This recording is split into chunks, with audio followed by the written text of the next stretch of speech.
Chaque année, à l'occasion de Thanksgiving, Young Dolph retournait à Memphis, sa ville natale, pour aider à distribuer des dindes aux sans-abri et aux personnes dans le besoin. Mais avant de pouvoir le faire en 2021, il a été abattu en plein jour. Voici les dernières 24 heures horribles de Young Dolph. Début de vie. La fusillade de Young Dolph n'était pas nouvelle pour lui. Et pour comprendre la fin de sa vie, il faut remonter au tout début et comprendre le monde qu'il habitait. Dans les années 1980, les États-Unis ont été frappés par l'épidémie de crack, une tragédie qui a particulièrement touché les quartiers noirs. Les deux parents de Young Dolph étaient des toxicomanes et la panique s'est répandue aux États-Unis à propos des bébés crack, dont les enfants seraient gravement endommagés par l'exposition à la cocaïne dans le ventre de leur mère. Aujourd'hui, nous savons que ces effets sont relativement limités, mais c'est dans ce monde que Young Dolph a grandi. Dans la chanson Preach, il rappe né dans les années 80, Crack Baby, Damn, la mère, elle était dans la rue, alors devinez qui m'a élevé, la rue, nigga. Dans la chanson In My System, il rappe, il n'a pas de cerveau. Le sperme de papa était plein de cocaïne. Le cousin a été condamné à perpétuité, on dit qu'il a écrasé un nigga pour tout un tas de choses, de la cocaïne. Bien que Young Dolph soit un héros à Memphis, il est en fait né à Chicago, ce que ses ennemis ne manqueront pas de souligner. Les parents de Dolph n'étant pas en mesure de s'occuper de lui, sa famille élargie a pris une décision. Une grand-mère s'est occupée de ses sœurs à Chicago, tandis que l'autre grand-mère s'est occupée de Dolph et de ses frères à Memphis. Lorsqu'on a demandé à Dolph de décrire Memphis, il a répondu « C'est cool, c'est vraiment cool, et on a l'impression d'être dans le sud. Vous savez que vous êtes dans le sud. L'air sent bon, il y a de bons barbecues, de bons restaurants autour de la ville. C'est un bon endroit, vous voyez ce que je veux dire ? Il y a certaines zones qu'il faut éviter, mais c'est comme partout ailleurs dans le monde. Vous voyez ce que je veux dire ? Cela dit, dans la chanson Preach, Dolph raconte qu'il a vu quelqu'un se faire tirer dessus quand il avait 9 ans. À propos de cet événement, il a déclaré « Ouais, c'était juste une histoire d'enfance dans le sud de Memphis. Ouais, c'était juste une histoire d'enfance dans le sud de Memphis. C'est comme si, ouais, c'est bien, et c'est cool autour, mais on ne peut pas dire quand une connerie va éclater, ou quand elle va arriver, ou où elle va arriver. C'est juste ce à quoi tu as été exposé en grandissant dans la ville et en vivant dans le quartier. » Quartier de Memphis. Adolescent, il y avait deux cagoulards impliqués dans une rivalité acharnée, Magnolia et Castalia. Dans une interview accordée au Guardian, il a déclaré « Même en sortant de l'école, il fallait soit monter devant les deux magasins et le coin, où tout se passe. Même en sortant de l'école, il fallait soit passer devant les deux magasins et le coin de la rue, où tout se passe, soit remonter cette longue rue ennuyeuse en haut de la colline, pour rentrer chez soi. Bien sûr, les grands-mères et les parents de tout le monde nous disaient de ne pas passer par ce coin de rue. Mais nous voulions aller là où il y a de l'action. Nous étions en 4e, 5e et 6e année, et nous voyions cet enfer. Lorsqu'on lui a demandé comment il avait survécu et prospéré à Memphis, il a expliqué « Toutes les pensées négatives, les personnes négatives, tout ce qui est négatif, vous les chassez de votre vie. Vous écartez cette merde de votre chemin et vous ne lui accordez aucune attention, aucune, et vous ne vous concentrez que sur la positivité. Concentrez-vous sur votre famille, votre argent, votre relation avec Dieu. Tu n'as même pas le temps pour la négativité. Tu n'as pas le temps de lui accorder de l'attention. Rien de tout ça. Et c'est ce que j'ai fait toute ma vie. En même temps, Dolph était l'aîné de ses frères et, comme beaucoup de frères et sœurs plus âgés dans des foyers brisés, il a ressenti le besoin de prendre les devants et de commencer à subvenir aux besoins de sa famille. J'ai toujours voulu de l'argent. Il y a longtemps, j'ai dit à ma grand-mère que j'allais faire sortir ma mère et mon père du quartier. J'étais un petit garçon qui disait ça. La carrière de rappeur de Dolph a commencé plus tard, à l'âge de 23 ans. C'est aussi à cette époque que sa grand-mère, Ida Mae, est décédée. Alors qu'un chapitre de sa vie se refermait, un autre était sur le point de commencer. Dans une interview accordée à Rolling Stone, il a déclaré « J'ai commencé à rapper plus tard dans ma vie, à l'époque où j'ai sorti mon premier projet, Paper Route Campaign 2008. C'est là que j'ai commencé à rapper. C'était un peu plus tard. Lorsqu'on lui demande pourquoi il s'est lancé dans la musique, il répond « Je ne sais pas, je ne sais pas. J'aime simplement la musique. J'ai toujours été un grand fan de musique. Une fois que j'ai grandi et que j'ai pris de l'âge, j'ai juste... C'est comme... Quand vous aimez faire quelque chose, l'amour pour cela ne va nulle part. Il devient toujours plus fort, quel que soit l'objet de votre amour. Ma passion pour la musique est devenue de plus en plus forte et je me suis retrouvé impliqué dans la musique. La musique donne le ton, elle vous met dans une ambiance différente, un mode différent, des humeurs différentes. J'aime la musique, tout simplement. On entend de la musique tous les jours. C'est quelque chose que l'on ne peut pas éviter. Peu importe ce que vous faites, vous entendrez de la musique tous les jours. Le prochain grand succès de Memphis. La première mixtape de Dolph, Paper Route Campaign, est sortie en 2009 et s'est plutôt bien vendue à Memphis. Il a clairement adopté le son de Memphis et s'est particulièrement inspiré de la légende locale Gucci Mane. L'année suivante, il lance Paper Route Empire, un label indépendant. Il sort plusieurs mixtapes sur ce label et commence à se faire un nom. il a enfin pu travailler avec son héros Gucci Mane sur la mixtape collaborative East Atlanta Memphis en 2013, puis sur la cassette Felix Brothers en 2015. Ce sont ces projets qui ont permis à Dolph de s'étendre au-delà de Memphis et de gagner des fans à travers les États-Unis. Au début des années 2010, Dolph a déménagé à Atlanta pour se concentrer sur sa carrière hip-hop. Le succès de Young Dolph est d'autant plus impressionnant qu'il n'a jamais signé avec un label et a préféré être un artiste indépendant. En 2014, Dolph a fait des tournées dans de nombreuses villes américaines et a gagné jusqu'à 72 000 $ par semaine. Selon lui, le jeu était tel que vous aviez presque besoin d'une maison de disques. Mais maintenant, ce n'est plus le cas. Cependant, c'est en refusant un contrat qu'il a eu beaucoup d'ennuis et qu'il s'est fait tirer dessus plus tard, et la rumeur veut qu'il ait fini par être tué. Lorsque Dolph était encore jeune, Yo Gotti était sans doute le plus grand rappeur de Memphis à l'époque, et Gotti voulait faire signer Dolph sur son label. Dolph a respectueusement refusé parce que les gens auraient pu penser qu'il n'avait percé que grâce à Gotti, alors que l'image que Dolph veut donner est celle d'un homme qui s'est fait tout seul. Mais il est clair que cela n'a pas été bien perçu. En février 2016, Dolph a semblé dénigrer furtivement Gotti sur Twitter en écrivant « Bras est passé du statut de mon premier fan et de celui qui voulait me signer à celui de mon plus grand détracteur. » Les sentiments de Dolph à l'égard de Gotti deviendront moins subtils plus tard dans le mois. Jusqu'à présent, Gotti s'était régulièrement surnommé le roi de Memphis. Dolph a donc décidé d'intituler son nouvel album King of Memphis. Dolph n'a jamais dit publiquement qu'il s'agissait d'un affront fait à Gotti et a même minimisé l'importance de cette décision. Tous mes partenaires King, tout le monde a du papier, tout le monde bouge comme je bouge, et ils ont une morale et tout ça. Cependant, le fait de s'appeler le King of Memphis a déplu à certains. Le 25 février, Dolph se trouvait à Charlotte, en Caroline du Nord, et devait se produire plus tard lors d'un événement sportif. Dolph était au volant de son SUV lorsqu'un camion s'est arrêté et a commencé à tirer. 100 coups de feu ont été tirés sur le SUV, et Dolph était clairement visé dans l'intention de le tuer. Malheureusement pour le tireur, Dolph s'en est sorti indemne. Dolph a dû avoir des craintes ou des soupçons quant à une éventuelle attaque, car son 4x4 était recouvert de panneaux pare-balles qui ont résisté à la centaine de tirs, et Dolph a même sorti une chanson par la suite, intitulée 100 Shots. Des poursuites ont été engagées contre Black Youngsta à la suite de cette fusillade, mais elles ont été abandonnées par la suite. Dolph avait esquivé ses ennemis sans douceur cette fois-là, mais peu de temps après, les choses n'allaient pas être aussi faciles. Le bœuf s'intensifie. Un mois plus tard, Black Youngsta, un artiste signé sur le label de Gotti, s'est exprimé avec colère sur le fait que Dolph se soit autoproclamé roi de Memphis. Il a déclaré « Dolph, you a bitch, you a soft ass nigga. If you got a problem, say you got a problem. Suivi de « You ain't even no king of Memphis. He ain't from the city, bitch. Tu n'es même pas le roi de Memphis, il n'est pas de la ville. Salope. » Youngsta s'est ensuite arrêté dans son quartier avec une bande d'autres personnes portant des armes. Heureusement, Young Dolph n'était pas là. Le conflit entre Young Dolph et Black Youngsta s'est finalement éteint. Des poursuites ont même été engagées contre Youngsta pour la fusillade de Charlotte, mais elles ont été abandonnées par la suite. Young Dolph s'est ensuite rendu sur Instagram et s'en est pris à Gotti, principalement pour avoir fait appel à quelqu'un d'autre pour combattre son propre combat.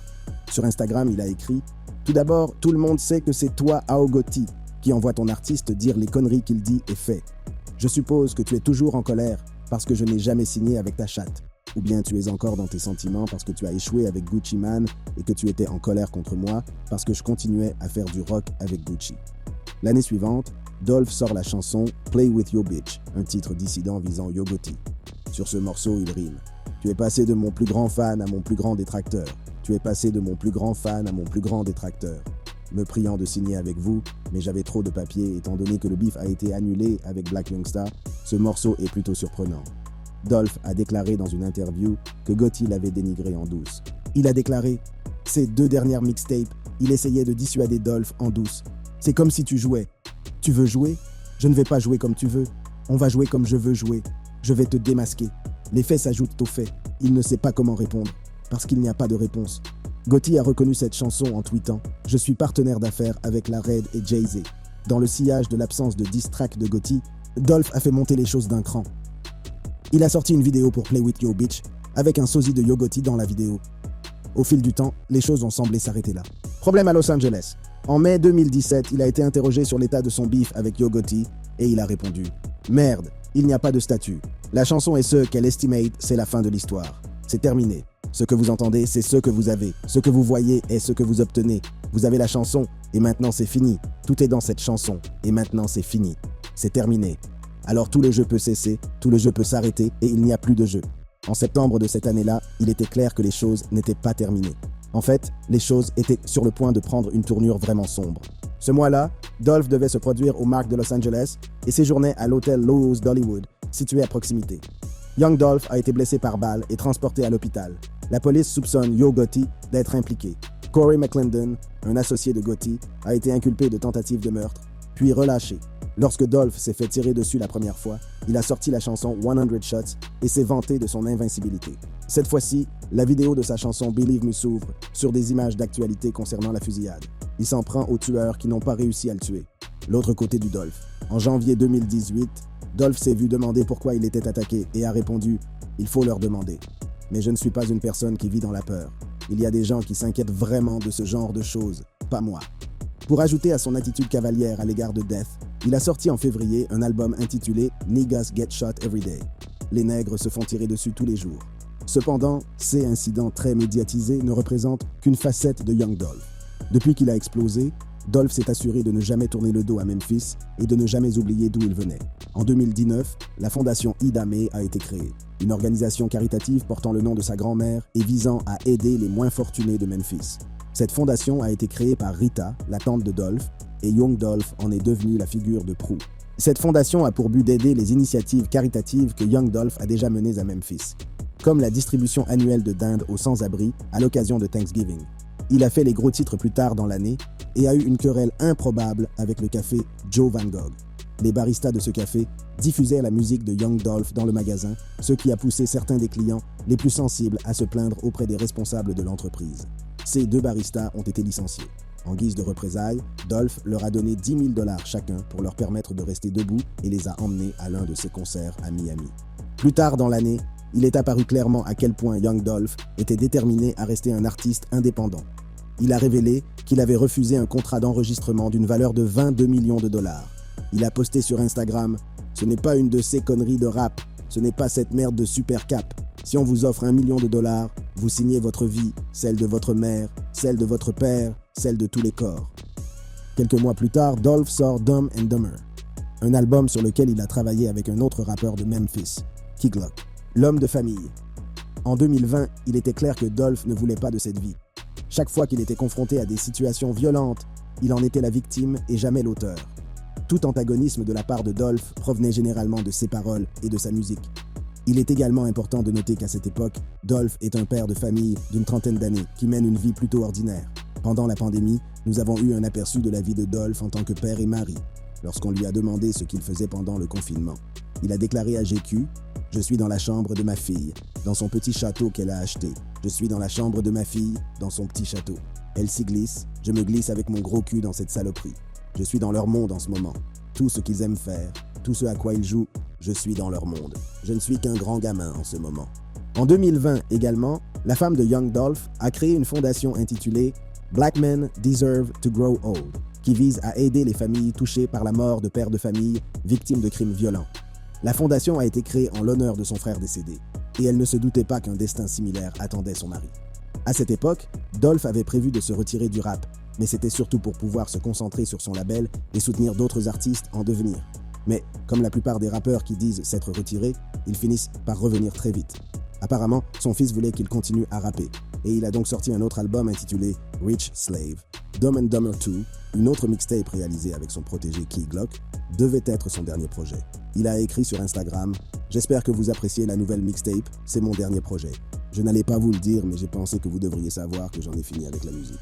Enjoy. » Et pour des raisons indépendantes de sa volonté, ce serait le tout dernier projet de Young Dolph. Pendant ce temps, Dolph était en couple avec sa compagne depuis une dizaine d'années et annonçait quelque chose de très spécial pour 2022. Avril 2022 étant l'anniversaire de Mia J, ils ont prévu de se marier dans un domaine viticole. Dans le cadre de leur mariage, ils ont prévu de demander aux parents de Dolph de renouveler leurs vœux. Les parents de Dolph s'étaient mariés dans le salon de sa grand-mère, mais ils auraient désormais un lieu de mariage digne de ce nom. Jay a déclaré « C'est ce qu'il était, il était comme ça. Si nous sortions de la ville, il voulait que ses parents y aillent aussi, pour vivre les plus beaux moments de la vie. Il voulait emmener sa famille dans des endroits où elle n'était jamais allée. Il voulait les exposer. » Le dimanche 14 novembre, Dolph a envoyé des photos d'inspiration à l'organisateur du mariage. Le lendemain, il est retourné une dernière fois à Memphis. Les dernières heures de Dolph. Dolph est retourné à Memphis pour deux raisons. D'une part, sa famille traversait une période difficile car sa tante se battait contre un cancer, et d'autre part, il participait à la distribution annuelle de dinde de Thanksgiving pour la fondation Ida May. Lorsqu'il est revenu dans sa ville natale, l'une de ses premières étapes a été de se rendre au West Cancer Center and Research Institute pour rendre visite à sa tante Rita Bien-Aimée. Pendant son séjour, il a passé du temps avec le personnel, pris quelques photos ensemble et réalisé ce qui allait être sa dernière interview. Pendant son voyage de retour à Memphis, Dolph s'est probablement arrêté à l'un de ses points de vente préférés, Make Das Cookies. En juillet de cette année-là, Young Dolph est apparu sur les médias sociaux après avoir quitté le magasin avec quelques-uns de leurs biscuits fraîchement cuits. Il a été filmé à l'extérieur du magasin et n'a pas tari d'éloges sur la nourriture. La vidéo est légendée comme suit. Young Dolph dit qu'à chaque fois qu'il rentre chez lui, il doit s'arrêter chez Make These Cookies. Le 17 novembre, Dolph était à Memphis depuis 2 jours pour son voyage de Thanksgiving. Ce mercredi matin, il a passé quelques heures à parcourir la ville dans sa Corvette camouflée. Un fan l'a vu à une station-service, a pris une vidéo et l'a postée sur les médias sociaux. En début d'après-midi, il a décidé de s'arrêter chez son bien-aimé Make Das Cookies. Et malheureusement, cette décision s'est avérée fatale. Lorsqu'il est entré dans le magasin, une Mercedes blanche était garée à l'extérieur. 2 hommes armés sont sortis, l'un portant un fusil semi-automatique, l'autre un pistolet. Tous deux ont commencé à tirer des coups de feu à l'intérieur du magasin. Après avoir tiré plusieurs balles à l'intérieur, ils ont pris la fuite et sont remontés dans la Mercedes. Tous deux portaient des masques et des gants pour dissimuler leur identité. La police et les services d'urgence sont arrivés et, à 14h54, le décès de Young Dolph a été constaté. Il était âgé de 36 ans. Les conséquences. Dans les heures qui ont suivi, la police a craint que cette fusillade ne dégénère en une escalade de violence, notamment de la part de personnes qui voulaient venger sa mort. Les citoyens de Memphis ont été invités à rester chez eux. Une scène incroyablement tragique s'est déroulée lorsque la police a enlevé la Corvette de Dolph. Make Das Cookies a ensuite été envahi par les membres de sa famille, ses amis et ses fans. La Corvette de Dolph a été retirée de la scène. La grande question que tout le monde se posait était de savoir pourquoi ce meurtre insensé avait eu lieu. La police n'avait pas de réponse. Le rapport d'autopsie a révélé que Dolph avait reçu 22 balles et qu'il avait été touché au dos droit, au milieu du dos, au dos gauche, au bras droit, au bras gauche, à la poitrine gauche, à l'abdomen gauche, au menton droit, au cou droit, au poignet droit et à l'épaule droite. La mort de Young Dolph a fait la une des journaux du monde entier. C'est une tragédie pour Memphis, mais aussi pour l'ensemble de la communauté hip-hop. Chance the Rapper a tweeté « Dieu bénisse Dolph, véritable rappeur indépendant de Memphis né à Chicago, aimé par des millions de personnes. Il a toujours montré de l'amour à chaque fois que je l'ai vu. C'est tragique. Que Dieu bénisse sa famille. » Quavo a écrit « Dame, il a fait mal, Rip Dolph. » Et la légende de Memphis, Gucci Mane, a posté une chanson sur Instagram intitulée « Long Live Dolph ». Il rappe « Rip Adolphe, longue vie à la légende de Memphis au 6. Ils t'ont senti dans les briques. Le jour où tu es mort, ça m'a brisé le cœur, un jour que je n'oublierai pas. » Trouver les coupables. Comme vous pouvez l'imaginer, de nombreuses rumeurs ont circulé, dont certaines fausses. Une rumeur particulièrement nuisible était que la maison de la grand-mère de Blac Youngsta avait été incendiée, ce qui s'est avéré complètement faux. Sur une note plus positive, les amis et la famille de Dolph ont procédé à la distribution de la dinde de Thanksgiving vendredi et se sont assurés que les personnes qui ont tué Dolph n'ont pas réussi à causer encore plus de misère. Mais la police de Memphis a passé la majeure partie de sa journée de Thanksgiving à traquer les coupables de ce crime. Heureusement, ils ont trouvé la Mercedes blanche dans le quartier 1100 de Bradley Street à Memphis, et cette affaire est liée à une autre fusillade survenue au début du mois. Le 12 novembre, 2 femmes ont été abattues par un homme armé qui conduisait cette même voiture dans la ville de Covington, située à 40 miles de Memphis. La découverte de cette voiture a permis l'arrestation du premier suspect, Cornelius Smith. Pendant ce temps, Memphis était en deuil et un humoriste, Darian Childs, a décidé de faire des remarques plutôt déplaisantes sur Young Dolph. Darian Childs, humoriste de 21 ans. Peu après la mort de Dolph, il a écrit « Many them folks just killed Young Dolph. I love Memphis, que we so gangsta », accompagné d'emojis de rire. Il a ensuite écrit « Man QH if yin from Memphis, or if yin the police just quit trying to solve Young Dolph murder ». Cette blague a mis beaucoup de gens en colère, à tel point que quelques jours après avoir fait ces commentaires, il a été tué par balle.